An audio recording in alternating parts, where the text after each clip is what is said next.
ड्रामे की starting Tim से होती है। टिम एक बहुत ही रिच एंड सक्सेसफुल बिजनेसमैन है। टिम की एक छोटी सी प्रॉब्लम है।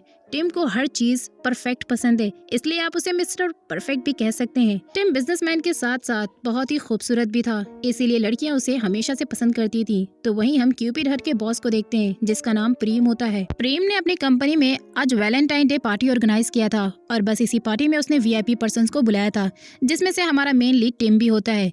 टिम को इस पार्टी में इंटरेस्ट नहीं लग रहा था, लेकिन फिर भी वो मेहमान के तौर पर यहाँ आया हुआ था। अब हम बताते हैं क्यूपिड हट के बॉस के बारे में। उसकी कंपनी में 8 क्यूपिड गर्ल होती हैं, जो कि मैच मेकर का काम करती हैं। अगर मैं इसे आसान शब्दों में कहूँ तो इसका ये मतलब होता है कि प्रेम की कंपनी में 8 ऐसी लड़कियां हैं जो 2 दिलों को जोड़ने का काम करती हैं, और इन्हीं 8 लड़कियों में ही हमारी हीरोइन हुंसा भी होती है। हुंसा थोड़ी स्टूपिड गर्ल है, यानी पैनिक होने पर वो सेंटेंस को भी ऊपर नीचे कर देती है और अपनी बात सही से सामने वाले को समझा नहीं पाती है। अब वैलेंटाइन डे की इस पार्टी में एक बहुत ही इंटरेस्टिंग गेम होता है। इस पार्टी में बहुत सारे हार्ट के 2 टुकड़े को फ्लाई करवाया जाता है। इसका मतलब जिस किसी के भी पास हार्ट का दूसरा पार्ट होगा और वो ज्वाइंट हो जाएगा तो वो उसका मैच मेकर होगा। इसमें 8 क्यूपिड गर्ल्स भी शामिल होती हैं और वो भी अपना आधा हार्ट लेकर दूसरे हार्ट के पार्ट को ढूंढने की कोशिश करती हैं, ताकि उनका मैच मेकर भी उन्हें आसानी से मिल जाए। ये पूरा गेम टिम को स्टूपिड थिंग्स लगती हैं और फिर वो इस गेम में बिल्कुल भी इंटरेस्ट नहीं लेता। वहीं हुंसा को इस गेम में काफी इंटरेस्ट होता है और वो अपना आधा हार्ट पार्ट रखे रहती है, ताकि उसका जब सेकंड पार्ट मिलेगा तो वो उसका मैच मेकर होगा। टिम इस पार्टी में अपने भाई मूक के साथ आया हुआ था, इसलिए वो मूक को कहता है, मुझे ये सब स्टूपिड थिंग्स बिल्कुल भी पसंद नहीं है, इसीलिए मैं इस पार्टी से जा रहा हूँ। अगर तुम्हें चलना है तो तुम मेरे साथ चल सकते हो। मूक को गेम में मजा आता है, लेकिन टिम की जिद करने पर वो अपना हार्ट वाला जो पार्ट होता है वो टिम के पॉकेट में रख देता है जाते हुए। उसके बाद वो फटाक से अपने गार्ड को कॉल करता है और कहता है, फटाक से मेरे लिए गाड़ी भेजो, मैं यहाँ से जाना चाहता हूँ। मूक वही कहता है कि पार्टी में थोड़ी देर और हम रह लेते तो क्या ही बिगड़ जाता, लेकिन टिम कहता है कि उसे ऐसी पार्टीज बिल्कुल पसंद नहीं है और उसे अंदाजा नहीं था कि पार्टी में ये सब कुछ होने वाला था। वहीं हम देखते हैं कि इसका बिहेवियर काफी रूडली होता है। उसे हर चीज बहुत ही परफेक्ट पसंद होती है और जब क्लाइंट्स के थ्रू उसे चीजें परफेक्ट नहीं मिलती हैं तो वो अपना गुस्सा अपने ही एम्प्लॉयज पर निकाल देता है, जिसकी वजह से उसके एम्प्लॉयज उसे पसंद भी नहीं करते हैं। अब ये उसकी एक ऐसी कमजोरी थी जिसको पकड़कर उसकी मॉम को ऐसा लगता था कि शायद मुझे टिम की शादी करा देनी चाहिए, और शादी होने के बाद जब उसकी वाइफ आ जाएगी तो शायद ही उसके रूट बिहेवियर में कोई चेंजेस आ जाएं। तो वहीं दूसरी तरफ हमें हुंसा को दिखाया जाता है, जो कि काफी खुले माइंड की होती है। इतने में उसका बॉस प्रेम आ जाता है। प्रेम सारे लोगों से कहता है कि आज का इवेंट तो बहुत अच्छा रहा और मुझे आप लोगों का काम भी बहुत पसंद आया, लेकिन मैं आप लोगों से आज एक जरूरी टॉपिक पर बात करना चाहता हूँ। पिछले 5 सालों से हमारी कंपनी लॉस में जा रही है, और वो भी सिर्फ इसलिए क्योंकि इस कंपनी में जितने भी क्यूपिड हट्स काम कर रही हैं उन्हें अपने काम का एक्सपीरियंस ही नहीं है, और अब मेरे पेरेंट्स चाहते हैं कि मैं इस कंपनी को बंद कर दूं। ये सुनकर सारी लड़कियां शॉक्ड हो जाती हैं, क्योंकि इस जॉब की वजह से ही उनका घर चलता है। सारी लड़कियां प्रेम से कहती हैं कि वो कंपनी को ऐसे कैसे बंद कर सकता है, आखिर उन्हें इस जॉब की बहुत नीड है। प्रेम कहता है कि मैं इस कंपनी को बंद नहीं कर सकता हूँ और ना ही मैं करना चाहता हूँ, लेकिन इसके लिए आप सबको मेरा साथ देना होगा। इस वैलेंटाइन डे से लेकर अगले साल के वैलेंटाइन डे आने तक आप सबको अपना एक बॉयफ्रेंड बनाना होगा, क्योंकि आप 2 दिलों को जोड़ने का काम कर रही हैं और आपका अपना कोई बॉयफ्रेंड है ही नहीं, यानी आपके पास एक्सपीरियंस है ही नहीं प्यार का। और जब किसी के पास किसी चीज का एक्सपीरियंस नहीं होता तो आखिर वो अपना काम कैसे करेगा। And one more important thing, जिस किसी ने भी अपना बॉयफ्रेंड बना लिया मैं उसे 1 मिलियन का अमाउंट गिफ्ट करने वाला हूँ, और जिसने अपना बॉयफ्रेंड नहीं बनाया तो मैं उसे इस जॉब से डिस्क्वालीफाई कर दूंगा। ये सुनकर सारी लड़कियों को अब अमाउंट का लालच लगने लगता है, इसीलिए अब उन्हें किसी भी हालत में अपना बॉयफ्रेंड बनाना ही होगा। और उन्हें इस जॉब की काफी नीड भी थी, और इसी में हुंसा भी थी जिसे इस जॉब की काफी नीड थी। अब उसके बाद सारी क्यूपिड गर्ल्स की लड़कियां जो होती हैं उन्होंने आज तक आखिर अपना बॉयफ्रेंड क्यों नहीं बनाया, अब हम इसके बारे में थोड़ा सा जान लेते हैं। अब क्योंकि इनका काम ही था 2 दिलों को जोड़ने का, इसीलिए कभी किसी को टाइम मिलता या नहीं मिलता वो हमेशा अपने काम में बिजी होया करती थी, इसीलिए शायद उन लोगों को टाइम नहीं मिलता कि वो अपना बॉयफ्रेंड बनाए। तो वहीं दूसरी क्यूपिड हट की लड़की होती है जिसे बॉयफ्रेंड बनाने में बिल्कुल इंटरेस्ट ही नहीं होता है, तो वहीं तीसरी कहती है कि मैं तो बॉयफ्रेंड बनाना ही नहीं चाहती हूँ, क्योंकि मैं जानती हूँ कि दिलों को जोड़ने के बाद आखिर क्या अंजाम होता है। वहीं हुंसा थी जिसके पास बिल्कुल अलग डेफिनेशन थी। अब उसकी डेफिनेशन क्या थी कि उसका बॉयफ्रेंड नहीं है, यह हमें आगे पता चलेगा। हम देखते हैं कि हुंसा इस बॉयफ्रेंड वाले चक्कर से काफी परेशान हो जाती है, इसलिए वो अपने फ्रेंड के पास जाती है और उससे कहती है कि आखिर वो क्या करे। सारी सिचुएशन सुनने के बाद उसका फ्रेंड उसे कहता है कि इतनी छोटी सी बात है तो तुम अपना बॉयफ्रेंड बना लो ना। अपने फ्रेंड की बात को सुनकर वो इतनी पैनिक हो जाती है कि फिर से सिचुएशन में उल्टी पुल्टी हरकत करने लगती है और फॉर्क उठाकर सीधा अपने फ्रेंड के मुंह में ही डाल देती है, और फिर से उसने एक स्टूपिड थिंग्स यहाँ पर भी कर दिया था। दूसरी तरफ एक मैगजीन कंपनी की एम्प्लॉय ने मूक और टिम के इवेंट के फोटोज को सोशल मीडिया पर अपलोड करके ये लिख दिया कि इन्हें रियल लाइफ में तो अपना पार्टनर मिला नहीं और ये मैच मेकर से जाकर अपना लाइफ पार्टनर ढूंढने की कोशिश कर रहे हैं, ताकि टिम की काफी बेइज्जती होए और उसकी रिपुटेशन खराब हो जाए और हमारी मैगजीन कंपनी को काफी तारीफें मिले। नेक्स्ट डे प्रेम अपनी सेक्रेटरी ली और हुंसा को अपने कैबिन में बुलाकर ये पूरे न्यूज के बारे में बताता है और कहता है इवेंट की उन फोटोज की वजह से सोशल मीडिया पर उसकी रेपुटेशन काफी खराब हो गई है, इसीलिए टिम ने हमारी कंपनी पर केस कर दिया है और इस चीज का सारा ब्लेम वो हुंसा के सर पर डाल देता है। हुंसा बहुत ज्यादा डर जाती है और पैनिक होने की वजह से वो ढंग से सॉरी भी नहीं कर पाती है और कहती है सर अब मुझे क्या करना होगा, प्लीज मुझे माफ कर दीजिए। वो कहता है जाओ कुछ भी करो, उसके हाथ पढ़ो उसके पैर पढ़ो, मैं कुछ नहीं जानता, लेकिन इस कंपनी से केस लेने के लिए उसे वापस मनाओ। लेकिन तभी उसकी सेक्रेटरी ली कहती है सर उन मैगजीन की गर्ल्स को तो आपने पार्टी में इनवाइट किया था और अब जब ये सब कुछ हो गया तो आप सारा ब्लेम हुंसा पर डाल रहे हैं। जिस पर वो कहता है हाँ मैंने उन मैगजीन वालों को बुलाया जरूर था, लेकिन मैनेजमेंट का सारा काम मैंने हुंसा को दिया था। तो आखिर जब वो लोग वीआईपी पर्संस की फोटोज क्लिक कर रहे थे तो हुंसा कहाँ थी? मैनेजमेंट का काम इसी पर था, इसीलिए सारी गलती इसी की है और इसे जाकर उससे माफी मांगनी होगी और कैसे भी करके टिम को मनाना होगा। अब टिम को मनाने के लिए वो उसके ऑफिस पहुंचती है तो वहाँ उसकी मुलाकात उसके सेक्रेटरी से होती है। वो उसे जाकर कहती है प्लीज आप कुछ भी कीजिए, हमारी कंपनी से केस वापस ले लीजिए। इतनी पैनिक हो जाती है कि वो सही से समझा भी नहीं पाती है।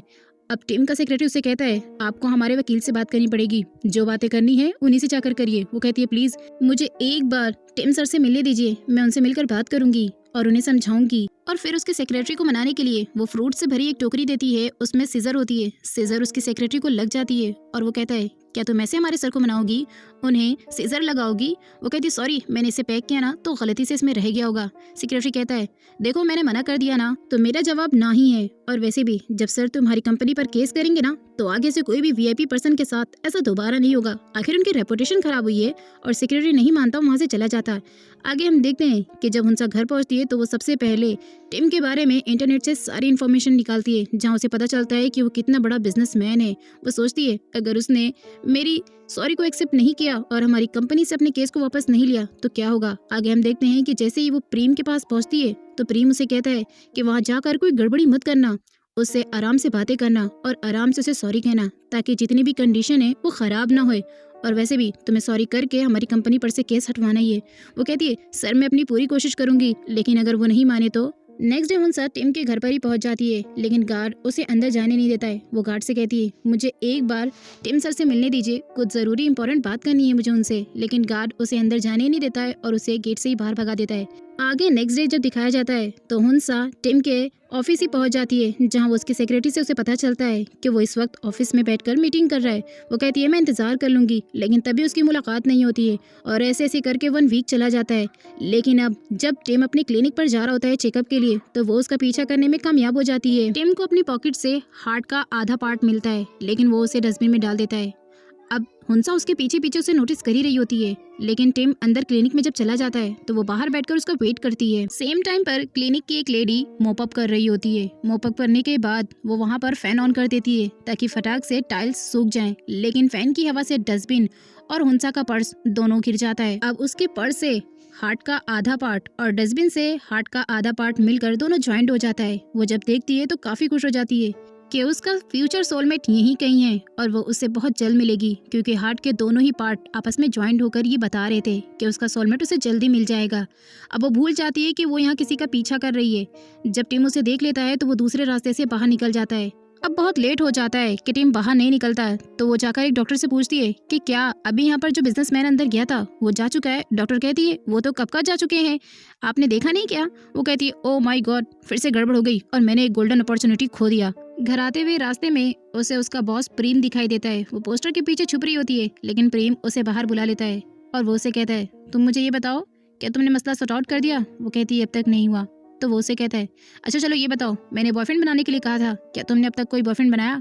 वो कहती है सर मैं आपको क्या बताऊं, मैं बॉयफ्रेंड नहीं बना सकती, क्योंकि मैंने जब जब बॉयफ्रेंड बनाने को ट्राई किया तब तब उसके साथ कुछ बुरा होता है और उस लड़की की जान खतरे में चली जाती है। एक बार मैंने बॉयफ्रेंड बनाया था और यकीन मानिए हमारे बीच सब कुछ ठीक चल रहा था, लेकिन तभी अचानक मैंने खाने वाली स्टिक से उसके पीछे ही वार कर दिया और ये सब कुछ मुझसे जानबूझकर नहीं हुआ था, गलती से हुआ था।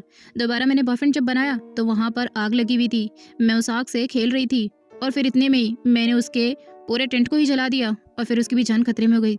इसका मतलब मैं कभी भी बॉयफ्रेंड बनाने को अगर तैयार करती भी हूँ खुद को तो फिर उस लड़की की जान खतरे में चली जाती है। सर आप बताइए ऐसी हालत में मैं आखिर बॉयफ्रेंड कैसे बना सकती हूँ भला? वो कहता है ऐसा कुछ नहीं है, तुम्हारा बैड लक इतना भी खराब नहीं है, तुम ट्राई तो करो, कोई ना कोई तुम्हारे लिए जरूर होगा और तुम बॉयफ्रेंड बना सकती हो। वो कहती है ओके सर मैं ट्राई करूंगी। आगे हम देखते हैं कि वो फिर से अपने फ्रेंड के पास जाती है और उसे सारी सिचुएशन बताकर कहती है अब मैं क्या करूँ, मेरा लक तो मेरा साथ कभी देता ही नहीं है। तो उसका फ्रेंड उससे कहता है ठीक है मैं तुम्हें आज तुम्हारा लक देता हूँ, और वो उसे उसका लक देने के लिए एक ब्रेसलेट गिफ्ट करता है और कहता है ये ब्रेसलेट बहुत ही लकी है, तुम इसे पहनकर अगर कोई भी काम करोगी ना तो तुम्हारा काम यूं चुटकियों में हो जाएगा। वो कहती है क्या सच में ये लकी ब्रेसलेट है? वो कहता है तुम्हें मुझ पर शक है क्या? फिर क्या था, वो अपने उस लक चार्म को पहन के पहुंच जाती है टिम के ऑफिस में। टिम के ऑफिस में जब वो जाती है तो टिम को आता हुआ देख उसके दिल की धड़कनें तो एक पल के लिए तेज हो जाती हैं और वो उसकी खूबसूरती में ही खो जाती है। लेकिन फिर कहती है हाँ मुझे ऐसा कुछ भी नहीं करना है, मुझे उसे सॉरी करना है, मनाना है। ओ मेरे लक ब्रेसलेट, अब तुम्हें मेरे साथ देना होगा। और फिर क्या था, स्टंट करते हुए वो मोप को पार करती है और उस क्लीन वाली लेडी से कहती है देखा तुमने मैंने कितने स्टाइल से पार किया। हम देखते हैं कि टिम जा रहा होता है लेकिन तभी वो उसे रोकती है और कहती है सर मुझे आपसे बात करना है। लेकिन तभी टिम का सेक्रेटरी उसके सामने आकर कहता है मैंने आपसे कहा था ना कि हम केस वापस नहीं लेंगे, तो आखिर आप हमें परेशान बार बार क्यों कर रही हैं, प्लीज चले जाइए यहाँ से। लेकिन तभी टिम जा रहा होता है तो वो चिल्लाकर कहती है मैं प्रेग्नेंट हूँ। और फिर उसके बाद सारे लोग हक्के बक्के कि ये क्या कह रही है, क्या सच में इस लड़की से हमारे सर का अफेयर चल रहा है और वो उनके बच्चे की माँ बनने वाली है। गार्ड ये न्यूज़ सुनते ही सारे लोगों से उनके फ़ोन को स्विच ऑफ करने के लिए कह देता है ताकि सोशल मीडिया पर कोई भी बात गलत ना फैले। और उसके बाद वो कहती हाँ, मैं तो मजाक कर रही थी, तुम्हें मेरा फ़न अच्छा नहीं लगा क्या? वो कहता है अगर ये मजाक था तो बहुत घटिया मजाक था क्योंकि तुम जैसे लोग इसके अलावा और कुछ कर नहीं सकते। वो कहती सर मैं यहाँ सिर्फ आपसे मिलने के लिए आई हूँ, सिर्फ आपसे बात करने के लिए कि देखिए आपकी जो भी इंसल्ट हुई है वो हम करना नहीं चाहते थे, प्लीज आप हमारी कंपनी से अपने केस को हटा लीजिए। टिम कहता है तुमने मेरी जरा सी इंटेंशन पाने के लिए इतना बड़ा झूठ बोला। वो हंसने लगती है तो कहता है ये कोई हंसी की बात नहीं है क्योंकि यहाँ पर कोई जोक नहीं हो रहा है, और वैसे भी तुम्हारा ड्रेसिंग सेंस देख लो, तुम्हें इतना भी सलीका नहीं है कि कैसे ड्रेसिंग सेंस को रखना है। तुम्हें लगता है तुमने मुझ पर इल्जाम लगा के बहुत बड़ा कद्दू में तीर मार लिया है क्या?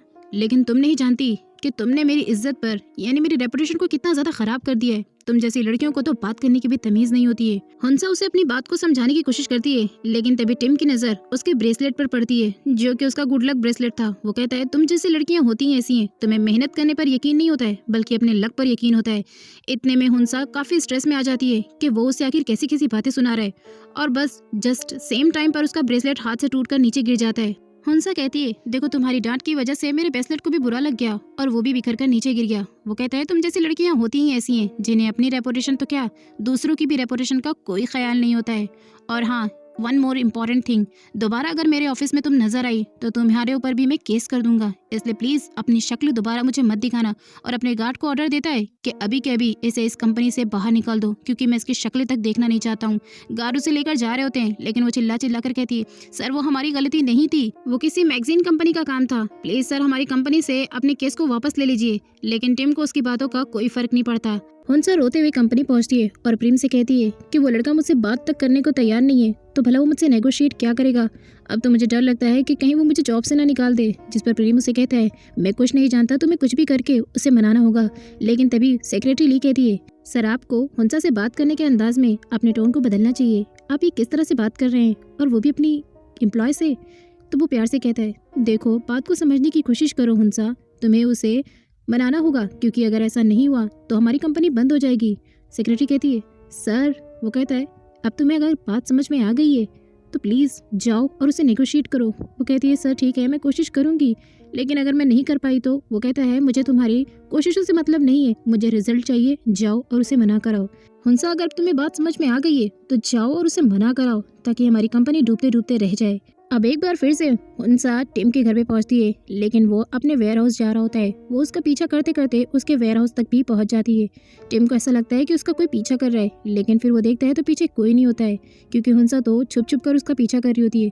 हंसा सोचती है कि ये अच्छा मौका है, एक बार वो बस टिम से मिलकर अपनी बात को क्लियर कर ले और उसके पीछे पीछे उसके वेयर हाउस में घुस जाती है और फिर कहती है आज तो मैं अपना काम करके रहूंगी और प्लीज़ इस बार मुझे अपने बॉस के सामने शर्मिंदा होने की ज़रूरत नहीं है क्योंकि काम पक्का होना चाहिए। टिम हंसा को देख लेता है और कहता है तुम यहाँ पर मेरा पीछा कर रही हो, अगर तुम अभी इसी वक्त यहाँ से बाहर नहीं गई तो मैं अपनी प्राइवेट लाइफ को तो मैं डिस्टर्ब करने के केस में अंदर करवा दूंगा। जिस पर वो कहती है सर प्लीज एक बार मेरी बात तो सुनिए। एक बार फिर से हुंसा उसके सामने पैनिक हो जाती है और सेंटेंसेस को ऊपर नीचे करके बोलने लग जाती है। अपनी कंपनी का भी नाम वो सही से नहीं ले पाती है। जिस पर टीम उसे कहता है तुम्हें तो अपनी कंपनी का भी नाम सही से लेने नहीं आता है। वो कहती है सर प्लीज मेरी बात को समझने की कोशिश कीजिए, मैं यहाँ पर आपसे नेगोशिएट करने के लिए आई हूँ। वो कहता है अगर तुम पैनिक होने की वजह से सेंटेंसेस को ऊपर नीचे करती हो तो ये तुम्हारी बहुत बड़ी प्रॉब्लम है, क्योंकि ऐसे तो तुम अपनी बात को कभी किसी को नहीं समझा पाओगी। इसलिए बोलने से पहले 1 2 3 काउंट किया करो और फिर अपने सेंटेंसेस को स्टार्ट किया करो। वो इस बार टिम की बातों को मानती है और 1 2 3 करके काउंट करके फिर वो अपनी बात को स्टार्ट करती है। वो कहती है सर हमारी कंपनी आपसे आपकी रेपुटेशन को ख़राब करने के लिए माफ़ी चाहती है। सर प्लीज़ हमारी कंपनी को माफ़ कर दीजिए और हम पर जो आपने केस किया है उसे प्लीज़ हटवा दीजिए। ये सोचकर वो बड़ी खुश होती है कि इस बार उसने अपने सेंटेंसेस को बिल्कुल भी ऊपर नीचे नहीं किया और सारी बात उसने क्लियर कर दी। लेकिन तभी टिम उसे कहता है तुम्हारी बातों को सुनने के बाद मैं तुमसे अभी भी नेगोशिएट करना नहीं चाहता हूँ। उनसे कहती है सर हमारे बॉस आपको पैसे देने के लिए भी तैयार हैं और बदले में हम आपके होटल में 3 महीने का कॉन्ट्रैक्ट भी करेंगे और बहुत सारे पैसे आपको मिल जाएंगे। बट टिम कहता है कि उसे और पैसों की ज़रूरत नहीं है, ऑलरेडी बहुत पैसे हैं उसके पास, और वो उसे बाहर जाने के लिए कहता है। इतने में हम देखते हैं कि वेयर हाउस का दरवाज़ा किसी ने लॉक कर दिया था। वो वेयर हाउस के दरवाजे पर जाता है और डोर को ओपन करने की कोशिश करता है, लेकिन डोर लॉक होने की वजह से नहीं खुलता है। उनसे खुश हो जाती है कि शायद अब वो उसकी बात को एक बार फिर से सोचे, लेकिन तभी वो कहता है अगर तुम यहाँ पर रही तो मैं पागल हो जाऊंगा। फिर से लॉक को ट्राई करता है बट डोर अभी भी ओपन नहीं होता है। उनसे कहती है सर शायद आपका की कार्ड ख़राब हो चुका है। वो कहता है तो मैं पागल दिख रहा हूँ। वो कहती है सर एक बार मुझे दीजिए ना, मैं ट्राई करती हूँ। वो की कार्ड लेके चेक करती है लेकिन डोर अभी भी ओपन नहीं होता है। तो वो हंसने लगती है। टिम उसे कहता है तुम्हें क्या मैं पागल नज़र आ रहा हूँ? तुम सिचुएशन को समझ नहीं पा रही हो कि सिचुएशन क्या चल रही है। हम यहाँ अंदर बंद हो चुके हैं और पता नहीं अब क्या होगा। वो कहती है सर आप एक बार अब से ट्राई कीजिए ना, खुल जाएगा। ट्राई करने पर भी जब डोर नहीं ओपन होता है तो वो अपना मोबाइल निकाल कर अपनी सिक्योरिटी को कॉल करता है कि कोई आए और इस डोर को ओपन करके हमें ऐसे बाहर ले जाए, लेकिन नेटवर्क इशू हो जाता है जिसकी वजह से कॉल लग नहीं पाता। उसके बाद हम देखते हैं कि वो आगे बढ़कर नेटवर्क को ढूंढने की कोशिश करता है कि किसी तरह तो कॉल लग जाए। तो उनसा भी अपना मोबाइल निकाल कर नेटवर्क पकड़ाने की कोशिश करती है, लेकिन इतने में ही उसके पैरों में रस्सी आ जाती है और वो सांप सांप करके चिल्लाने लगती है और सीधा टिम को जाकर पकड़ लेती है। टिम नीचे देखता है तो वो रस्सी होती है। टिम कहता है क्या तुम आंखों से अंधी हो? तुम्हें दिखाई नहीं देता कि यहाँ पर रस्सी पड़ी है? फालतू में मुझे भी परेशान कर रही हो और खुद भी परेशान हो रही हो। नेटवर्क पकड़ाते पकड़ाते दोनों को एक दूसरे का धक्का लग जाता है और दोनों ही एक लकड़ी के बड़े बॉक्स में गिर जाते हैं। उसमें काफी सारा प्रोडक्ट रखा होता है और उसमें उन दोनों का मोबाइल खो जाता है। टिम हुंसा से कहता है तुम बहुत ही बेकार लड़की हो, तुम जहाँ पर भी रहती हो सिचुएशन को पूरी तरह से कंट्रोल में नहीं रख पाती हो और फिर उसके बाद काम सब कुछ बिगड़ जाता है। देखो तुम्हारी वजह से फिर से मेरा मोबाइल गुम हो गया है। इतने में हम देखते हैं कि किसी के हाथ में लेटर दिखाया जाता है और हुंसा उसे कहती है सर मैं आपका फ़ोन अभी ढूंढ कर आपको देती हूँ, और उस प्रोडक्ट के अंदर फ़ोन ढूंढने लगती है। फाइनली उन दोनों का फ़ोन मिल जाता है और फिर हम देखते हैं कि अचानक वेयर हाउस में जो है बहुत बुरी तरीके से आग लग जाती है। हुंसा कहती है मेरी तो अभी शादी भी नहीं हुई है और क्या मैं इस भरी जवानी में ही मर जाऊंगी? तभी टिम उससे कहता है अपना मुंह बंद रखो, मैं इतना बड़ा बिजनेसमैन हूँ, मैं इस वक्त यहाँ नहीं मर सकता। आखिर मेरी फैमिली और मेरा बिजनेस कैसे सर्वाइव करेंगे मेरे बिना? आग इतनी ज़्यादा बढ़ जाती है कि हुंसा को चक्कर आ जाता है और हुंसा वहीं गिर जाती है। टिम उसे संभालता है और अपनी जैकेट उसे उड़ाकर किनारे ले जाता है जहाँ पर आग कम होती है। टिम को पता नहीं चलता कि ये आग आखिर लगी तो लगी कैसे। वो परेशान होता है लेकिन उसे हुंसा का पूरा ख्याल होता है और वो उसे अपने शोल्डर पर सुला लेता है। इतने में टिम भी बेहोश हो जाता है। अचानक हम देखते हैं कि वेयर हाउस में उसका सेक्रेटरी पहुंच जाता है जो उन दोनों को हॉस्पिटल जाकर शिफ्ट कर देता है। कुछ देर बाद दोनों को ही होश आ जाता है, हुंसा को भी और टिम को भी। टिम उठते ही ये सवाल करता है उसके सेक्रेटरी से कि आखिर वेयर हाउस में आग लगी तो लगी कैसे, ये सब कुछ कैसे हुए, मुझे पूरी इन्फॉर्मेशन चाहिए। उसके बाद हम देखते हैं कि वहाँ पर पुलिस ऑफिसर आता है जो अपनी इन्वेस्टिगेशन पूरी करने के बाद उसे बताता है कि सर आग लगी नहीं बल्कि लगाई गई है। उनसा भी पर्दे के पीछे से खड़ी सारी बातें सुन रही होती है। टिम टेंशन में आ जाता है और सोचता है कि आखिर अब मेरा नया दुश्मन कौन पैदा हो गया जो मुझे मारना चाहता है। तभी उसका सेक्रेटरी उसे कहता है सर कहीं ऐसा तो नहीं कि आपने क्यूपिड हेड पर केस किया इसलिए वो आपको जान से मारने की कोशिश कर रहे हैं? अब ये सब जब हुंसा सुनती है तो वो बर्दाश्त नहीं कर पाती और सीधा बाहर आकर कहती है ऐसा कुछ नहीं है। लेकिन टिम अपने गुस्से को कंट्रोल में नहीं कर पाता और वो हुंसा का हाथ पकड़कर सीधे जाकर कहता है सब कुछ ऐसा ही है, वेयर हाउस में सिर्फ तुम मेरे साथ थी और मुझे ऐसा लगता है कि केस करने की वजह से मैंने तुमसे नेगोशिएट नहीं किया, इसीलिए बस तुम लोग मुझे जान से मारने की कोशिश कर रहे हो। तुम लोगों को क्या पता कि मेरी लाइफ कितनी वैल्यूएबल है, मुझे कितना काम है। अगर सोचो मुझे कुछ हो जाता तो मेरा बिजनेस और मेरी फैमिली दोनों मेरे बगैर सर्वाइव कैसे करते। उनसा ये सारी बातों को सुनकर बहुत ही अपसेट हो जाती है और रोने लगती है और वो फिर टिम को कहती है तुम्हारे रूड बिहेवियर की वजह से तुम्हें कोई भी पसंद नहीं करता, कहीं ऐसा तो नहीं कि इस बिहेवियर की वजह से ही कोई तुम्हारा दुश्मन हो और वही तुम्हें जान से मारने की कोशिश कर रहा हो। देखो मैं जानती हूँ कि मैं तुमसे गरीब हूँ और मेरी लाइफ तुम्हारी जितनी वैल्यूएबल नहीं है, लेकिन हाँ, मुझे भी अपनी लाइफ से प्यार है क्योंकि ज़िंदगी तो हम सबकी बराबर है ना। टिम वहाँ से निकलता है, लेकिन गाड़ी में वो हंसा की ही सारी बातों को सोच रहा होता है कि उसने उसे आखिर क्या क्या कह दिया। अब वो काफ़ी अपसेट होता है उसकी बातों को सोचकर। घर पहुँचने पर उसके सारे वर्कर्स जितने भी होते हैं वो उससे प्रॉपर बात नहीं करते हैं क्योंकि वो उससे पसंद नहीं करते थे। हम देखते हैं कि जैसे ही मूक गाड़ी में से आता है तो सारे लोग उससे बहुत ही हंसी खुशी बात करने लगते हैं, लेकिन तभी हम मूक का एक छोटा सा पास देखते हैं कि मूक जो है वो हमेशा टिम से ऊपर जाने की कोशिश करता है और वो टिम को पसंद नहीं करता है। तो टिम को इस बात पर ऐसा लगता है कि कहीं ऐसा तो नहीं कि उसके भाई ने ही उसे मरवाने की कोशिश की है। नाइट के सीन में हम हुंसा को देखते हैं जो अपनी ज़िंदगी से बेजार होकर अपसेट होती है। तभी उसके डैड उससे कहते हैं, तुम इतना अपसेट क्यों बैठी हो, आओ मेरी ग्लोसरी में मेरी मदद करो, तुम्हें दुकान में ही मेरी मदद करनी चाहिए। तभी वहाँ पर कुछ ऑफिसर आते हैं जो उसके डैड को कहते हैं कि आपकी ग्लोसरी दुकान को हमने सीज कर दिया है और आपको ये बहुत जल्द खाली करना पड़ेगा। वो कहते हैं ठीक है सर, हमें पता है। अब उनसे और टेंशन में आ जाती है कि अगर ये दुकान हमसे छीन गई तो हम जिएंगे कैसे। इतने में उसकी बहन आती है और वो भी कहती है, ऑफिसर हमें ये बात पता है कि आप हमारे घर को सीज करने वाले हैं, इसलिए कोई बात नहीं, हम खाली कर देंगे। ऑफिसर इतना सुनकर वहाँ से चले जाते हैं। वो अपनी बहन से कहती है, तो तुम लोगों को बिल्कुल भी टेंशन नहीं हो रही है क्या, हमारी दुकान को सीज कर दिया गया है, हमें ये घर खाली करना पड़ेगा। तब इसके डैड से कहते हैं, टेंशन लेके क्या फ़ायदा, बीपी बढ़ जाएगा हमारा और फिर दवा लाने जाने का खर्चा अलग से बैठ जाएगा, इसलिए लाइफ में बिल्कुल भी टेंशन मत लो, बस जो हो रहा है उसे देखो। और वैसे भी हम कोर्ट में नोटिस पास करके कुछ दिन और यहाँ पर रह ही सकते हैं, और अगर ऐसा नहीं होता है तो हम रेंट का घर ले लेंगे और लाइफ आराम से जिएंगे। तो वो सोचती है कि इसका मतलब सही है, मुझे भी टेंशन नहीं लेनी चाहिए। आगे हम देखते हैं कि वो फिर से टिम को मनाने के लिए उसके घर पर पहुंचती है। तब मेट से उसे पता चलता है कि वो अपनी बोट से पटाया जा रहा है। फिर वो भी उसके बोट तक पहुंच जाती है जहाँ जाकर वो छुपी होती है और उसे देख रही होती है, लेकिन तभी वो देखती है कि कोई उसे गन पॉइंट पर रख कर मारने जा रहा है। इससे पहले कि वो उसे बचाने के लिए दौड़ती तभी वो आदमी अचानक गन लेकर गायब हो जाता है। वो उसकी बोट तक पहुंच जाती है और छुपते छुपाते किसी तरह उसकी बोट में बैठ जाती है। टिम को ऐसा लगता है कि कोई उसका पीछा कर रहा है और वो उस इंसान को मारने जा रहा होता है। इतने में हुंसा उसके कोट पर उल्टी कर देती है और फिर पैनिक हो जाती है। वो कहता है, तुम्हारा दिमाग खराब हो गया क्या है। वो कहती है, प्लीज 1 मिनट के लिए रुक जाओ, मुझे पहले उल्टी कर लेने दो, मेरी तबीयत कुछ ठीक नहीं लग रही मुझे। वो कहता है, तुमने मेरा इतना महंगा सूट खराब कर दिया, तुम्हें अंदाजा भी है कि वो कितने का था। वो कहती है, सर प्लीज एक बार मेरी बात सुन लीजिए, मैं यहाँ आपसे लड़ाई करने नहीं आई हूँ, बल्कि आपसे नेगोशिएट करने के लिए आई हूँ। टिम कहता है, तुम्हें क्या लगता है तुम इस तरह से मेरा पीछा करोगी तो मैं क्यूपिड हट से अपने केस को वापस ले लूंगा? ऐसा बिल्कुल भी नहीं है। इवन अब तो मैं तुम पर भी केस करूंगा कि तुमने मेरी प्राइवेट लाइफ को डिस्टर्ब किया और इस तरह से मेरे बोट पर छुप गई, और उसके बाद तुम्हें अंदर करवाऊंगा। टिम बीच समुद्र में पहुंच चुका होता है तो वो अपने बोट को अब रोकने की कोशिश करता है, बट टैंक लीक होने की वजह से बोट नहीं रुकती है। फिर वो किसी को कॉल करता है कि कोई उसकी हेल्प करके उसे यहाँ से ले जाए, लेकिन तभी हुंसा उसे कहती है, तुम किसे कॉल कर रहे हो? वो कहता है, मैं केक ऑर्डर कर रहा हूँ, खाओगी क्या? पागल लड़की, मैं किसी को बुलाने की कोशिश कर रहा हूँ ताकि हमें यहाँ से कोई बाहर निकाल सके। अब दोनों ही नेटवर्क मिलाने लगते हैं, लेकिन तभी एक दूसरे का टक्कर लगने से दोनों का फोन पानी में गिर जाता है। अब इससे पहले कि टिम उससे कुछ कहे, वो कहती है, मैं स्टूपिड हूँ, मेरा दिमाग खराब है और मैंने ये क्या कर दिया। और फिर वो टिम का फोन निकालने के लिए पानी में छलांग लगा देती है, यहाँ तक कि उसे स्विमिंग नहीं आती है। अब टिम भी पानी में छलांग लगा देता है और उसे बाहर निकाल के लेकर आता है और कहता है, तुम्हारा दिमाग खराब हो गया क्या? तुम जहाँ भी रहती हो सिचुएशन को पूरी तरह से बिगाड़ देती हो, और तुमने ये सोचा भी कैसे कि तुम इतने बड़े समंदर से फोन निकाल कर लिया होगी? वो कहती है, सर मैं तो बस आपकी हेल्प करने की कोशिश कर रही थी। वो कहता है, हेल्प? ऐसे हेल्प करोगी तुम मेरी?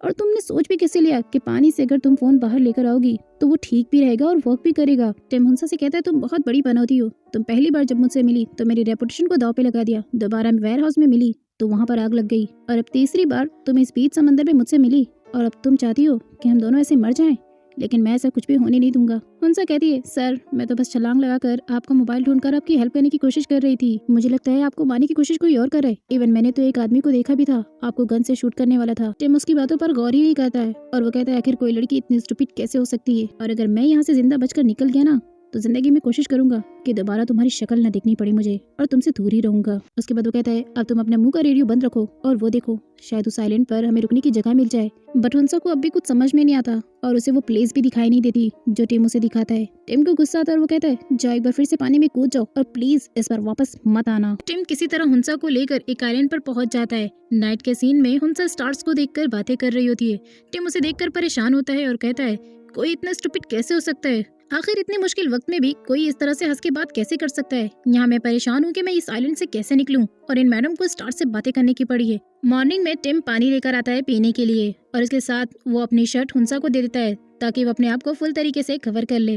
हुंसा कहती है, तुमने मुझे ये क्यों दे दिया है? वो कहता है, मैं चाहता हूँ कि तुम्हारी तबीयत ना खराब हो जाए, वरना तुम बाद में ये कहोगी कि मुझे ट्रीटमेंट करवाना है और मुझे इसके पैसे तुमसे चाहिए, तो तुम ये पहन लो ताकि तुम्हारी तबीयत ठीक रहे।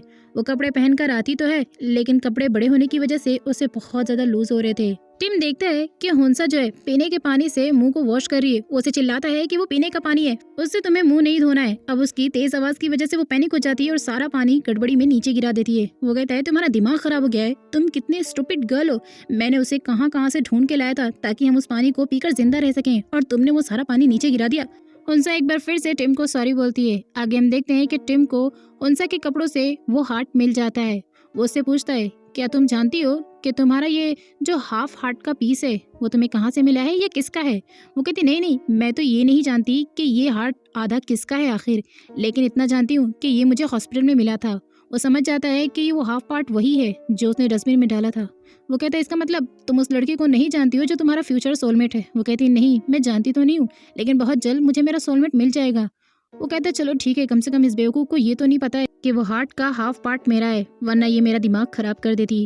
वो कहती है, तुमने कुछ कहा क्या? वो कहता है, भला मैं तुमसे क्या ही कह सकता हूँ, मुझे तुमसे कोई उम्मीद नहीं है कि तुम कुछ करोगी भी। हुंसा कहती है, मैं कुछ करूंगी भी नहीं, इससे तुम्हारा मतलब क्या है? वो कहता है, मुझे भूख लग रही है और मुझे खाना चाहिए। फिर हम देखते हैं कि वो किसी तरीके से वहाँ पर खाने को कुक करता है।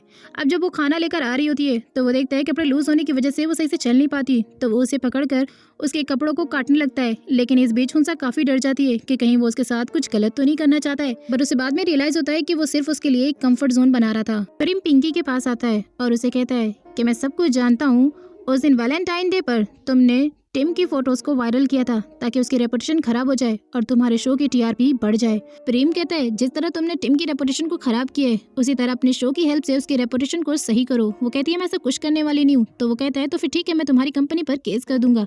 आगे हम देखते हैं कि मूक को उसकी मॉम लेकर क्यूपिड हट्स पहुंचती है क्योंकि उसे अपने घर के लिए एक छोटी सी बहू चाहिए थी और वो उसे ढूंढने के लिए ही क्यूपिड हट्स आई होती है। अब जब टिम की मॉम प्रेम से मिलती है तो प्रेम उन्हें सारी चीजें बता देता है और फिर कहता है कि प्लीज मैम, आप एक बार पिंकी से बात कीजिए ताकि वो शो पर वापस से टिम की रेपुटेशन को ऊपर कर सके, जिससे वो हमारी कंपनी से अपना केस वापस ले सके। मॉम कहती है, ठीक है, मैं अच्छा मौका देखकर पिंकी से बात कर लूंगी। आगे हम देखते हैं मॉम जब पिंकी से बात करती है कि तुम अपने शो के थ्रू हमारे बेटे की रेपुटेशन को वापस ले आओ, तो वो कहती है, ठीक है, मैं ऐसा करूंगी, लेकिन बदले में आपको मुझे अपने घर की बहू बनानी पड़ेगी। दोपहर का वक्त हो चुका था और अब इन दोनों को काफी भूख लग रही थी, इसलिए टिम जो है वो फिश पकड़ता है और फिश को एक बॉक्स में रखे रहता है। वो वापस से फिश पकड़ने के लिए जाता है, लेकिन उस फिश पर हमारी हुंसा को काफी रहम आ जाता है कि वो उसकी जान नहीं ले सकती और वो क्या करती है, सीधा फिर से साफ पानी फिश के बॉक्स में डाल देती है ताकि फिश जिंदा हो जाए। तभी टीम उसे ऐसा करते हुए देख लेता है। वो आता है, उसे कहता है, स्टूपिड गर्ल, मैंने इसे खाने के इंतजाम के लिए रखा है और तुम क्या करी? वो कहती है, मुझे इस फिश पर बहुत रहम आ रहा है क्योंकि ये अगर इस पानी में नहीं रहेगी तो मर जाएगी।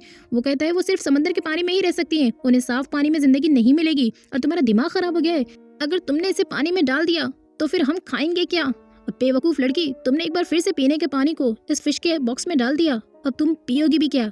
आगे हम देखते हैं कि हुंसा का छोटा सा मुंह देखकर उसे रहम आ जाता है और वो फिश को फाइनली समंदर में डाल देता है। बाद में हुंसा को अपनी गलती का रियलाइज होता है तो वो टिम से माफी मांगती है। टिम उसे कहता है, चलो माफी मांगने की कोई जरूरत नहीं है, बस मैं तुम्हें इतना कहना चाहूंगा कि अगली बार जब तुम जाना ना तो क्यूपिड हट में अपने जॉब से रिजाइन दे देना क्योंकि तुम्हारे पास बिल्कुल भी दिमाग नहीं है। तुम एक बहुत ही बेवकूफ लड़की हो, कब क्या कैसे करना है तुम्हें बिल्कुल समझ में नहीं आता है। हुंसा काफी अपसेट हो जाती है। रात के सीन में हम देखते हैं कि सोने से पहले वो गॉड से प्रे करती है। उसे ऐसा करता हुआ देख टिम को काफी अच्छा लगता है। बातों ही बातों में टिम को रियलाइज होता है कि उसे फीवर है और उसे काफी ठंड भी लग रही है। वो कहता है, मुझे तुम्हारी तबीयत ठीक नहीं लग रही है, एक काम करो, तुम सो जाओ। वो उसे अपने शोल्डर पर उठाकर लाकर एक जगह सुला देता है और फिर उसकी देखभाल करता है। रात भर वो उसकी ही देखभाल करते हुए रहता है, उसे बार बार अपनी शर्ट उड़ाता है। तो वहीं दूसरी तरफ हम देखते हैं कि कंपनी में टिम के ना होने पर भी मूक ने सब कुछ बहुत ही अच्छी तरीके से हैंडल कर लिया था। इवन उसकी मॉम भी उसके काम की अब बहुत तारीफ करती हैं। अगली मॉर्निंग में हम देखते हैं कि हुंसा की तबीयत अभी भी ठीक नहीं है, उसे फीवर और जोर का ही चढ़ गया है। वो उसकी पट्टियां करता है और उसके बाद उसे लिटा देता है और कहता है कि तुम आराम से यहीं पर सो जाओ, मैं किसी न किसी तरीके से यहाँ से निकलने का कोई ना कोई रास्ता ढूंढ लूँगा।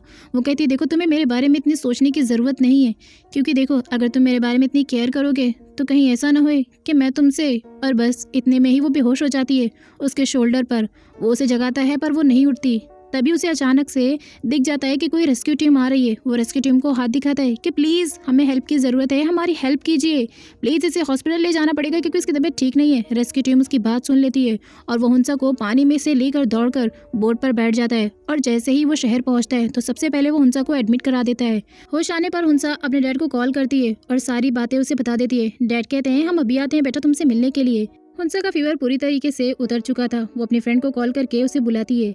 अब दूसरे दिन जब टिम उससे मिलने के लिए आता है तो वो हिम्मत तो नहीं कर पाता उसके रूम में जाने के लिए, लेकिन फिर वो देखता है कि उसके साथ उसकी फ्रेंड बैठी हुई है। तो वो बाहर से ही इतना हेजिटेशन फील करता है कि वो अंदर जाता ही नहीं और चुपचाप उसके रूम से निकलकर हॉस्पिटल में दूसरी जगह जाकर बैठ जाता है। और वहाँ से वो हुंसा को कॉल लगाकर कहता है ये बताओ तुम्हारी तबीयत कैसी है। हुंसा कहती है कि मैं बिल्कुल ठीक हूँ, लेकिन तुम मुझसे मिलने क्यों नहीं आए। वो कहता है क्या तुम नहीं जानती कि मैं बहुत बिजी पर्सन हूँ, मेरे पास लाखों काम होते हैं, और मैं तुमसे मिलने के लिए क्यों आऊँ भला। आखिर मैं तुम्हारा लगता ही क्या हूँ। और वैसे भी एक काम करो तुम ठीक हो ना। तो अब फोन रखते हैं। टिम अब बहुत चेंज हो चुका था। वो सिर्फ और सिर्फ हुंसा के बारे में ही सोच रहा होता है। इनफैक्ट वो समझ नहीं पाता है कि वो ऐसा क्यों कर रहा है। वो उसकी यादों से बाहर निकलना चाहता था, लेकिन उसे बार बार हुंसा ही याद आ रही होती है। टिम सोचने लगता है कि कहीं वो उससे प्यार तो नहीं करने लगा है, लेकिन फिर कहता है वो स्टूपिड गर्ल है, मैं उससे भला प्यार कैसे कर सकता हूँ। वहीं हम हुंसा को देखते हैं जो ड्रीम भी सिर्फ और सिर्फ अब टिम की देखने लगती है। वो भी उठकर परेशान हो जाती है कि वो ऐसा क्यों सोच रही है। टिम हुंसा के बारे में इतना ज़्यादा डेस्परेट हो जाता है कि वो ऑफिस भी नहीं जाता है। इवन अब तो वो इतना चेंज हो चुका था कि उसे कार्टून के कैरेक्टर्स भी पसंद आने लगे थे, जो आज से पहले उसने ऐसा कभी फील नहीं किया था। वो हुंसा के बारे में अब उसकी स्टुपिडिटी को सोचकर ही मुस्कुराने लगता था। इनफैक्ट अब तो जब लोग उसके कंपनी में गलतियां करते थे तो वो उन्हें जॉब से फायर नहीं करता, बल्कि उन्हें एक और मौका देता था अपनी गलतियों को सुधारने का। तो वहीं दूसरी तरफ हुंसा भी अब हॉस्पिटल से डिस्चार्ज होकर घर आ चुकी थी। बाद में टिम को याद आता है कि उसने हुंसा से कहा था कि जाकर अपनी जॉब से रिजाइन दे देना। इसी सिलसिले में वो उसे कॉल करता है।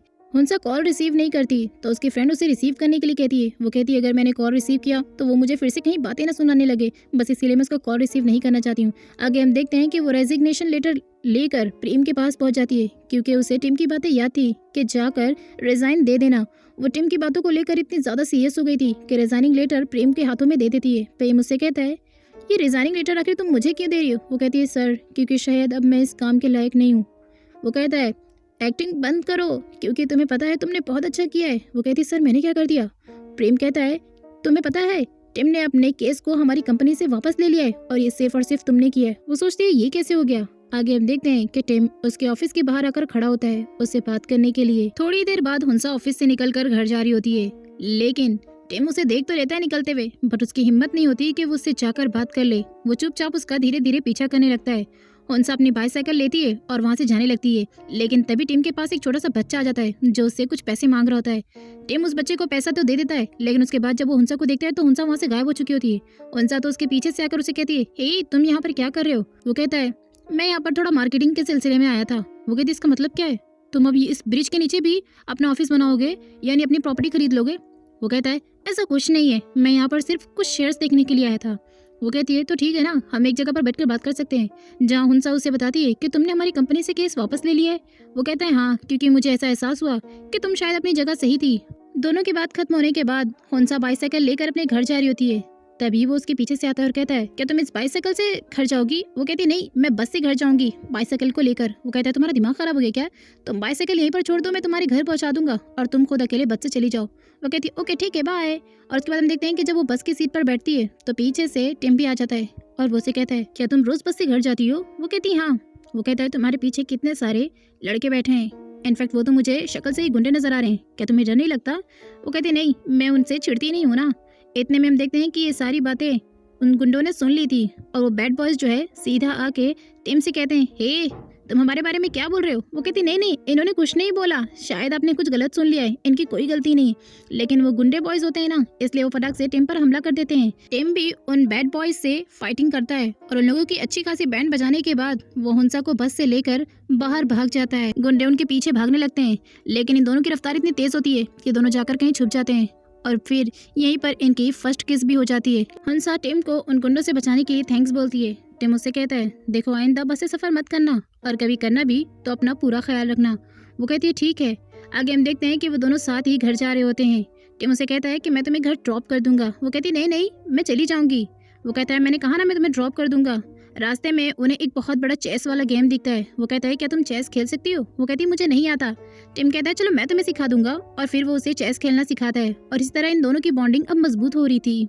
बाद में वो उसे उसके घर ड्रॉप करने के लिए जाता है, जहाँ हुंसा को ऐसा लगता है कि वो उसे कुछ कहना चाहता है, क्योंकि टिम उससे कहता है कि मैं तुम्हें आज कुछ बताना चाहता हूँ। उसे ऐसा लगता है कि शायद वो अपने दिल की बात उसे कहना चाहता है। कहीं ऐसा तो नहीं कि टिम मुझसे प्यार करने लगा है। वो पीछे पलटती है तो टिम उससे कहता है तुम इतनी स्टुपिडिटी हरकतें आखिर कैसे कर लेती हो? वो कहती है क्योंकि ये मेरे नेचर में है। टिम उससे कहता है तुम ऐसी हरकतें करने के बाद भी लोगों का दिल जीत लेती हो, जैसे कि मेरा। वो कहती है क्या तुमने कुछ कहा? वो कहता है नहीं मैंने कुछ कहा तो नहीं, लेकिन मैं तुमसे इसलिए पूछना चाहता हूँ कि क्या ऐसी हरकतें अगर मैं भी करूं तो लोग मुझे पसंद करने लगेंगे? वो कहती है ऐसा कुछ नहीं है, सारे लोगों के गोल्स एक जैसे नहीं होते हैं। टिम हुंसा को जाते हुए एक पेन गिफ्ट करता है और कहता है आज के रिजाइनिंग लेटर में तुमने काफी गलतियां की थी, इसलिए मैं तुम्हें ये पेन गिफ्ट कर रहा हूँ, और प्लीज रिजाइनिंग मत देना। वो कहती है ऑफ कोर्स, तुमने मुझे मोटिवेट किया है तो मैं रिजाइन नहीं दूंगी। टिम काफी खुशी से लौट आता है। इधर मैगजीन वाली लड़की पिंकी को दिखाया जाता है, जो टिम की मॉम को इम्प्रेस करने में लगी हुई थी, ताकि वो उसे अपने घर की बहू बना ले और उसकी शादी टिम से करा दे। टिम पिंकी को बिल्कुल भी पसंद नहीं करता था, लेकिन उसकी मॉम की वजह से उसे पिंकी को कंपनी देना पड़ता है। पिंकी जैसे ही उसके साथ बाहर निकलती है तो टिम उसे कहता है ज्यादा खुश होने की जरूरत नहीं है, क्योंकि मैं तुम्हारे बारे में सब कुछ जानता हूँ। उस दिन क्यूपिड हट के वैलेंटाइन डे पार्टी के मेरे सारे पिक्स तुमने ही सोशल मीडिया पर अपलोड किया था अपने शो की टीआरपी बढ़ाने के लिए। अगर मैं चाहूँ तो तुम पर केस भी कर सकता हूँ। जहाँ पिंकी उससे कहती है देखो तुम मेरा कुछ नहीं बिगाड़ सकते हो, अगर तुम्हें केस करना है तो बेशक तुम मुझ पर केस भी कर सकते हो, मुझे कोई डर नहीं लगता। वो कहता है अपनी हद को पार मत करो और चुपचाप यहाँ से चली जाओ, और दोबारा मेरे घर के अगल बगल भी अगर तुम नजर आए ना तो मुझसे बुरा कोई नहीं होगा। पिंकी कहती है मुझे तुम्हारी धमकियों से डर नहीं लगता, देखो मैं आगे की क्या करती हूँ और तुम्हें तो मैं अपना बना कर रहूंगी। आगे जब वो ऑफिस पहुंचता है तो देखता है कि सारे लोग मोबाइल पर कुछ देख रहे हैं। जब वो अपना मोबाइल ऑन करता है तो देखता है कि हुंसा की और उसकी आयरन वाले टाइम्स की फोटोज को किसी ने फिर से खींचकर सोशल मीडिया पर अपलोड कर दिया है। उसे ये सब कुछ समझ नहीं आता और वो अपनी सेक्रेटरी से कहता है सब कुछ पता लगाओ। उधर पिंकी भी जब न्यूज़पेपर में इन दोनों को एक साथ देखती है और उनकी न्यूज़ को पढ़ती है तो उसे काफी गुस्सा आ रहा होता है कि वो दोनों एक साथ कैसे रह सकते हैं। उधर प्रेम को भी जब इस न्यूज़ के बारे में पता चलता है तो वो हुंसा को दिखाता है और कहता है तुम्हें कुछ रूल्स पता भी हैं? हमारी कंपनी के रूल्स हैं कि हम अपने क्लाइंट को डेट नहीं कर सकते हैं, इसलिए प्लीज नेक्स्ट टाइम तुम उसे एसोसिएट नहीं करोगी। वो कहती है सर मेरे और उसके बीच में कुछ भी नहीं चल रहा है, वो जस्ट एक कोइंसिडेंस था सर। प्रेम कहता है इसीलिए तो मैं कह रहा हूँ कि तुम मेरी कंपनी की अच्छी लड़की हो और मैं तुम्हें जानता भी हूँ, सो प्लीज नेक्स्ट टाइम तुम टिम से दूर रहना और उसे एसोसिएट भी मत करना। उधर हम मॉम को देखते हैं, जब इस ब्रेकिंग न्यूज को वो देखती हैं तो आग बबूला हो जाती हैं और वो टिम से कहती हैं कि उस 2 कौड़ी की लड़की को मैं अपनी बहू कभी भी नहीं बनाऊंगी। टिम उससे कहता है मॉम ऐसा कुछ नहीं है, आप जैसा समझ रहे हो। वो कहती है मैं बहू तो बनाऊंगी लेकिन सिर्फ और सिर्फ पिंकी को। तभी टिम को गुस्सा आता है और अपनी मॉम से कहता है मॉम पिंकी से तो लाख दर्जे अच्छी है वो लड़की, क्योंकि वो पिंकी की तरह झूठ नहीं बोलती है। नेक्स्ट सीन में हम देखते हैं कि इस ब्रेकिंग न्यूज की वजह से टिम काफी परेशान होता है और वो इन्फॉर्मेशन निकालने के लिए हुंसा को कॉल करता है, लेकिन हुंसा के सर ने कहा था कि वो प्रेम से एसोसिएट नहीं करेगी, तो वो अपना मोबाइल रिसीव नहीं करती है बल्कि अपनी फ्रेंड को दे देती है रिसीव करने के लिए। अब कॉल रिसीव करने के बाद जब टिम को पता चलता है कि कॉल पर हुंसा नहीं है तो वो हुंसा से बात करने के लिए कहता है, तो हुंसा तो बात तो नहीं करती लेकिन वो अपनी फ्रेंड को एक चिट पर लिखकर सब कुछ बता रही होती है। हुंसा अपनी फ्रेंड से कहती है कि उसे कह दो कि मैं बिल्कुल ठीक हूँ। तभी हुंसा की बात टिम सुन लेता है और कहता है पागल लड़की, मैं तुमसे ये पूछने के लिए कॉल नहीं लगा रहा हूँ कि तुम कैसी हो, बल्कि मैं तो उस ब्रेकिंग न्यूज के बारे में जो फोटो वायरल हुई है उसके बारे में तुमसे बात करना चाहता हूँ, मुझे तुमसे मिलना है। पर हुंसा तो अब भी उससे मिलने के लिए राजी नहीं होती। अगले सीन में हम देखते हैं कि हुंसा जिस कैफेटेरिया में होती है वहीं पर टिम भी पहुंच जाता है। हुंसा यहाँ पर किसी लड़के से मिलने आई थी क्योंकि वो उसे अपना बॉयफ्रेंड बनाना चाहती थी, लेकिन वो लड़का हुंसा के सामने बहुत सारी शर्तें रख देता है कि शादी के बाद उसे बच्चे संभालने होंगे, दिन घर का काम भी करना होगा और उसके बाद अगर वो जॉब करना चाहती है तो कर सकती है।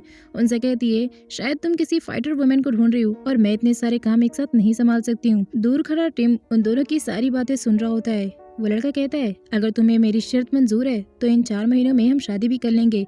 इतने में हम देखते हैं कि वहाँ पर टिम आ जाता है जो उस लड़के से कहता है मुझे तुम बहुत अच्छे घर से लग रहे हो, लेकिन ये लड़की बहुत ही पागल है और अगर तुमने इससे शादी की तो तुम्हारी लाइफ जहन्नुम बन जाएगी। हुंसा तो उसका मुंह ही देख रही होती है। वो कहता है क्या सच में ये सच में क्रेजी गर्ल है? वो कहता है हाँ और उसे भगा देता है। वहीं हुंसा टिम से कहती है कि तुमने मेरी लाइफ को बहुत ज्यादा मुश्किलों में डाल दिया है, आखिर तुमने उसे क्यों भगा दिया? अगर वो मेरा बॉयफ्रेंड बन जाता तो मुझे पूरा 1 मिलियन का अमाउंट मिलता। टिम उसे घर छोड़ने के लिए जा रहा होता है, जहाँ वो उसे थोड़ी देर के लिए रोक लेती है। हम देखते हैं कि अब दोनों की बॉन्डिंग काफ़ी अच्छी बन रही होती है। तभी हुंसा को याद आता है कि ओ माय गॉड, मुझे कल अपने सर को एक बहुत ही अच्छी लव स्टोरी को प्रेजेंट करना था, लेकिन मुझे समझ में नहीं आ रहा है कि मैं क्या आइडिया करूँ।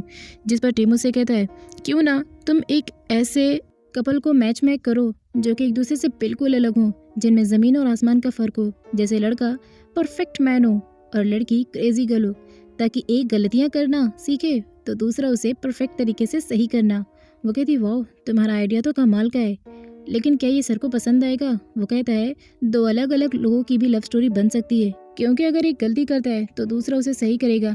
नेक्स्ट मॉर्निंग टिम अपने एजेंट के द्वारा पता लगाता है कि आखिर उसके साथ ये सब कुछ जो हो रहा है, यानी अचानक वेयर हाउस में आग लग जाना, उसके बाद उसकी बोट का सडनली खराब हो जाना, और फिर ये फोटो वायरल होना, ये सब कुछ आखिर कौन कह रहा है? एजेंट कहता है कि ये किसी की सोची समझी चाल है और कोई है जो आपको मारना चाहता है। बस इसीलिए वो बार बार ऐसे जाल बिछाता है जिसमें आपकी जान का खतरा होता है। टिम को अपने भाई पर ही शक होता है, क्योंकि उसे ऐसा लगता है कि वो मुझे पसंद नहीं करता है और बस इसीलिए मुख बार बार मेरी जान लेने की कोशिश करता है।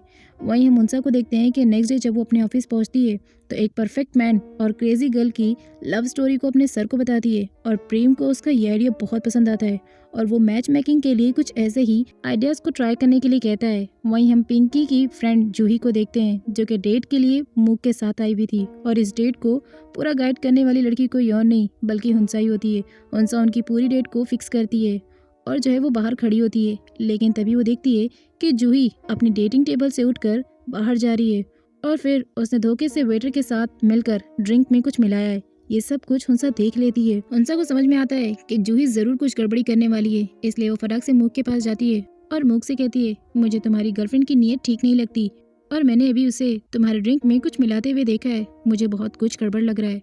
और वो उसे कहकर टेबल के नीचे ही बैठ जाती है। अब जब जूही आती है तो वो ड्रिंक बनाकर मूक को देती है। मूक ड्रिंक पीने ही जा रहा होता है, लेकिन तभी जूही टेबल के नीचे से कहती है कि वो ड्रिंक उसे दे दे। जब मूक उसकी तरफ देखने लगता है तो वो कहती है, जल्दी से ड्रिंक मुझे दे दो, तुम्हारे लिए ये ड्रिंक पीना अच्छा नहीं है। मूक हुंसा को ड्रिंक दे देता है और वो पूरा ड्रिंक पी जाती है। जूही कहती है, वाओ, तुमने अपना ड्रिंक तो काफी जल्दी फिनिश कर दिया। वो वापस से ड्रिंक देती है और सेम दोबारा ऐसे ही होता है कि उसकी पूरी ड्रिंक जो है हुंसा पी जाती है। उसके बाद हम देखते हैं कि हुंसा को रियलाइज हो जाता है कि जूही ने उसे देख लिया है, और वो जैसे ही बाहर निकलती है तो जूही उसे कहती है, तुम हमारे टेबल के नीचे से बैठकर हमारी बातें सुन रही थी क्या? हुंसा कहती है, मुझे तुम्हारी बातें सुनने में कोई इंटरेस्ट नहीं है। इनफैक्ट मैंने तुम्हें देखा था कि तुमने मुंह के लिए जो ड्रिंक बनाया था उसमें कुछ मिलाया था, और तुम्हें पता है हमारी पॉलिसीज में ये सब कुछ करना बहुत ही गलत है, इवन इलीगल है, क्योंकि तुम यहाँ पर डेट करने के लिए आई हो। अगर सामने वाला बंदा तुम्हें पसंद नहीं करता तो तुम इस तरह से गलत रास्ता नहीं अपना सकती हो। अब मूक को सब कुछ पता चल चुका था, इसलिए जूही शर्मिंदगी से वहाँ से चली जाती है। जूही के जाने के बाद मूक हुंसा को थैंक्स बोलता है, और हम यहीं पर देखते हैं कि हुंसा से वो बहुत ज़्यादा इंस्पायर हो चुका था। इवन अब तो उसे ऐसा लगने लगा था कि वो हुंसा से प्यार करने लगा है, और बस ये उसका पहला प्यार है। हुंसा ने ड्रिंक किया था, इसलिए वो बहुत ज़्यादा ड्रंक हो चुकी थी और वो सीधा उसके शोल्डर पर ही सो जाती है। हुंसा को मूक देखता ही रह जाता है, क्योंकि उसे फील हो चुका था कि अब वो हुंसा को ही अपनी लाइफ में लाना चाहता है। उसके बाद हम देखते हैं जब उसे होश आता है तो वो उठकर सबसे पहले मूक को सॉरी बोलती है। मूक उससे कहता है, मुझे तो ऐसा लगता है कि तुमसे मिलने के बाद मैंने प्यार को महसूस किया है, और बस इतने में ही वो उसे एक फ्लावर देता है और अपना प्रपोजल उसके सामने रख देता है। हुंसा काफ़ी शॉक्ड होती है कि वो अचानक उसे क्या रिप्लाई करे, और बस इतने में ही हुंसा का फ्रेंड मिनी आ जाता है, जो कि एक गे होता है, और वो मूक को देखकर उससे बहुत ज़्यादा इंस्पायर हो जाता है। इवन उसकी ब्यूटी को देखकर वो उससे हाथ भी मिला लेता है और दोनों की फ्रेंडशिप हो जाती है। अब हुंसा मिनी के साथ चली जाती है, और मिनी जब रास्ते में उसके साथ जाता है तो उसे हुंसा का फेस जो है मूक के फेस में कन्वर्ट दिखाई देता है, और वो उसे आगे बढ़कर किस करने जा रहा होता है। तभी हुंसा उसे रोकती है, ए तुम मुझे कोई और समझ रहे हो और मैं कोई और हूँ। और बस हम इतने में देखते हैं कि उन दोनों को एक साथ टिम ने देख लिया है, और उसे ये सब कुछ देखकर बहुत बुरा लगता है। वो सीधा हुंसा के पास जाता है। वो हुंसा से कहता है, मैं तुम्हारा यहाँ पर 2 घंटों से इंतजार कर रहा हूँ, और शायद इतनी देर एक परफेक्ट मैन किसी का इंतजार करे ये बहुत बड़ी बात है। क्या तुम देख सकती हो वहाँ पर मैंने कितने ग्लासेस तो सिर्फ चाय पी लिए हैं, और वो भी सिर्फ तुम्हारे इंतजार में। हुंसा कहती है, आई एम रियली सॉरी, मुझे नहीं पता था कि तुम मुझसे मिलने के लिए आ रहे हो। टिम कहता है, जब तुम मेरे कॉल्स रिसीव नहीं करोगी, मेरे मैसेजेस का आंसर रिप्लाई नहीं करोगी, तो भला मैं क्या ही करूँगा। और वो उसे आगे बढ़कर किस करने जा रहा होता है। तभी हुंसा गुस्से में उसे एक तमाचा मार देती है और कहती है, ये सब क्या है? बट टिम उससे कहता है, जब वो लड़का तुम्हें किस कर रहा था तब तो तुम्हें बुरा नहीं लगा, और अब जब मैं तुम्हें किस करने वाला हूँ तो तुम्हें बुरा क्यों लग रहा है? वो कहती है, देखो तुम गलत समझ रहे हो, मेरे और उसके बीच में ऐसा कुछ नहीं है। लेकिन इससे पहले कि वो उसे पूरी बात एक्सप्लेन करती, टिम अपने गुस्से के आगे उसे कुछ बोलने ही नहीं देता। वो कहती मेरी पूरी बात तो सुन लो, बट टिम अभी भी उसे शांत करा देता है और कहता है अगर तुम्हें बॉयफ्रेंड बनाने की इतनी जल्दी है तो मैं तुम्हारा बॉयफ्रेंड बन जाऊंगा, लेकिन तुम्हें इसके लिए मेरे आगे भीख मांगनी पड़ेगी। वो कहती है तुम्हारा दिमाग खराब हो गया है क्या? और फिर क्या था, जैसे ही दोबारा वो किस करने के लिए आगे बढ़ता तो वापस से हुंसा उसे एक चाटा मार देती है, जिस पर अब टिम को बहुत बुरा लग चुका था। और वो कहता है आखिर भला तुम मुझसे प्यार क्यों करोगी? वैसे भी मेरी लाइफ में ऐसा कोई भी पर्सन नहीं है जो मुझे प्यार करे। हुंसा भी टिम को बहुत ज़्यादा प्यार करने लगी थी, लेकिन वो सिर्फ अपने बैड लक की वजह से उससे अपने प्यार को कन्फेस नहीं करती, क्योंकि हुंसा को ऐसा लगता था कि जो कोई भी लड़का उसकी लाइफ में आएगा उसकी 7:30 शुरू हो जाएगी और उसके साथ जरूर कुछ न कुछ बुरा होगा। नेक्स्ट डे टिम हुंसा की कंपनी में कॉल करके अपनी सारी मेंबरशिप को खत्म कर लेता है और उसके बाद गुस्से में फोन कट कर देता है। वहीं जो नया नया प्यार मूक के दिल में उभरा था हुंसा के लिए, वो सीधा गिटार लेकर उसकी कंपनी के बाहर चला जाता है और उसका एक बड़ा सा पोस्टर लगाकर उसके लिए सॉन्ग प्ले कर रहा होता है। तभी जब ये सारी चीज़ हुंसा की फ्रेंड देखती है तो वो हुंसा को कॉल करके सब कुछ बता देती है, लेकिन तभी कंपनी से 2 लोग जाते हैं मूक को रोकने के लिए कि ये सब कुछ आप यहाँ पर नहीं कर सकते हैं। वो वहाँ से चला जाता है अपना गिटार लेकर। आगे हम कंपनी में टिम को देखते हैं जो अपनी एक ज़रूरी मीटिंग में बैठा हुआ होता है, लेकिन उसका दिल दिमाग तो कहीं और था। उसे ऐसा लगता है कि उसके आगे पीछे अभी इस वक्त हुंसा डांस कर रही है और वो अपनी मीटिंग में भी कंसंट्रेशन नहीं कर पाता है। हुंसा को अपनी गलती का रियलाइज़ हुआ था कि उसने टिम को शायद ज़्यादा बातें सुना दी, इसलिए वो सॉरी करने के लिए उसके ऑफिस आती है। पर यहाँ टिम जब उसे देखता है तो उसे यकीन ही नहीं होता है कि हुंसा उससे मिलने के लिए उसके ऑफिस में आई है। अगले सीन में हम देखते हैं कि टिम के मॉम और पिंकी दोनों हुंसा के घर पहुँचते हैं।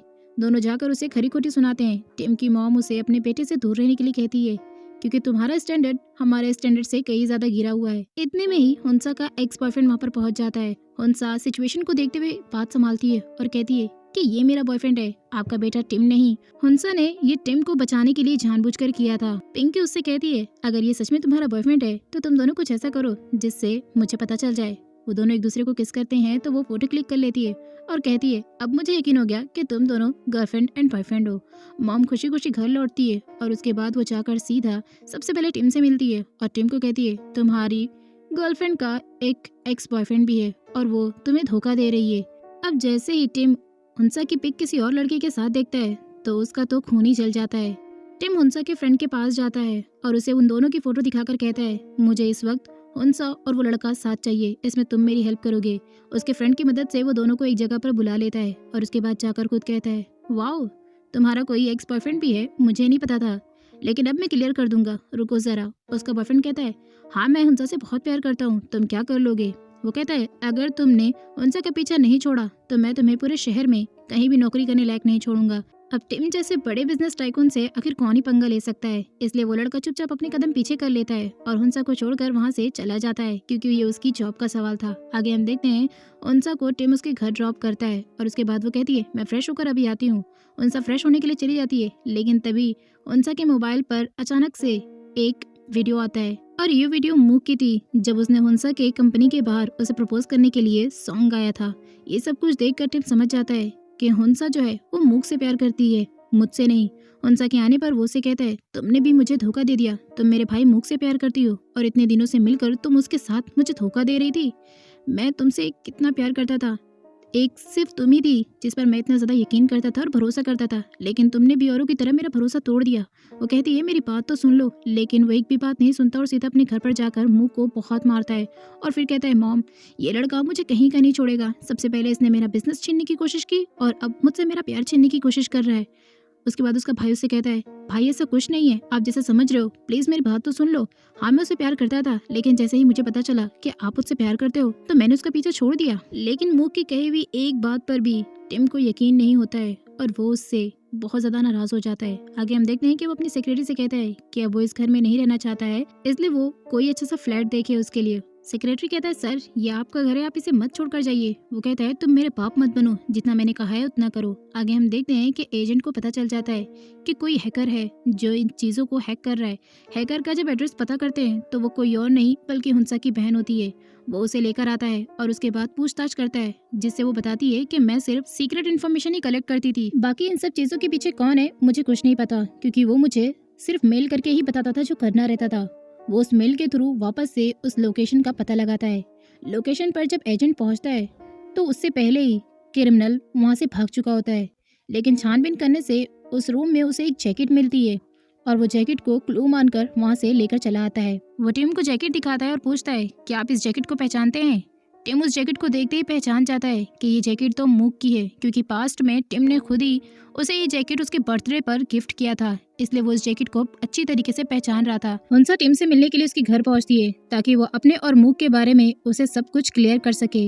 वो उसे आवाज भी देती है, लेकिन जैसे ही टिम पीछे पलटता है तो देखता है कि कोई उसे किडनैप करके लेके जा रहा है। वो टिम टिम आवाज देती है तो टिम उसके पीछे भागता है।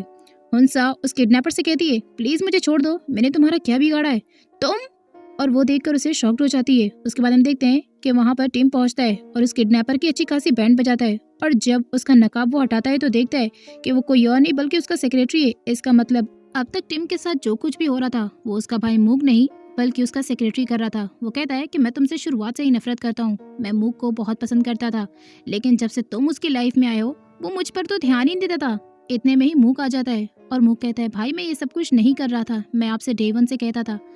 हुंसा उसे कहती है, इसका मतलब क्या है, तुम दोनों आपस में एक दूसरे से प्यार करते थे। तो सेक्रेटरी से समझाता है कि पास्ट के दिनों में यानी स्टडीज टाइम में हम दोनों एक दूसरे से बहुत प्यार करते थे और एक दूसरे को हमेशा अपना टाइम देते थे और दोनों में ही काफी क्लोजनेस थी। लेकिन जब हमारी स्टडीज खत्म हुई तो वो अपने भाई से इतना क्लोज हो गया कि मुझसे दूर होता चला गया। मैंने उसे मनाने की बहुत कोशिश की लेकिन मूक नहीं माना और हम दोनों में दूरियां बढ़ गईं। उनसे कहती है, इसका मतलब तुम जो मेरे साथ प्यार का नाटक कर रहे थे वो क्या था। वो कहता है कि प्यार एक बहुत ही स्ट्रॉन्ग बॉन्ड होता है।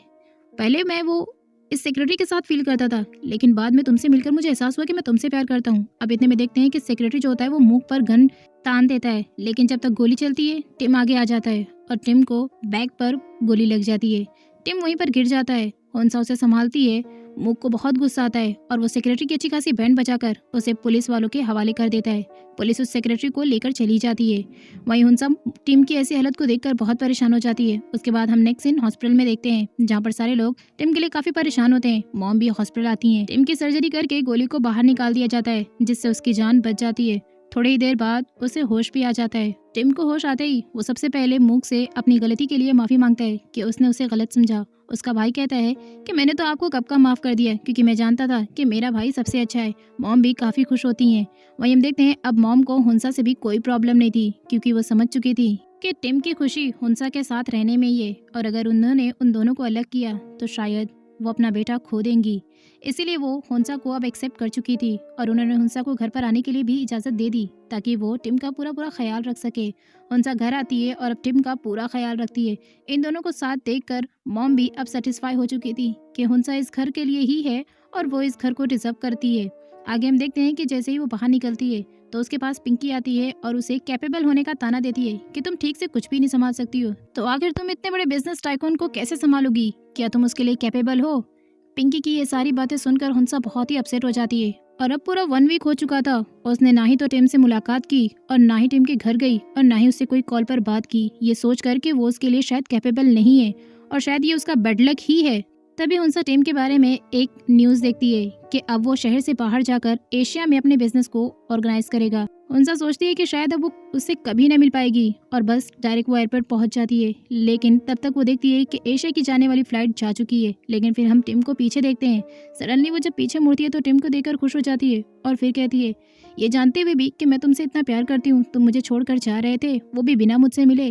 जिस पर टिम उससे कहता है कि मैं तुम्हें छोड़कर नहीं जा रहा था, बस तुम्हें तुम्हारे प्यार का एहसास दिला रहा था। तुम बार बार अपने आप को मेरे लिए रिग्रेट क्यों करती हो, ये सोच करके मैं तुम्हारा बेड लक हूँ। ऐसा कुछ नहीं है, 2 अलग अलग किस्म के लोग भी एक दूसरे से प्यार कर सकते हैं, हमारी भी लव स्टोरी बन सकती है।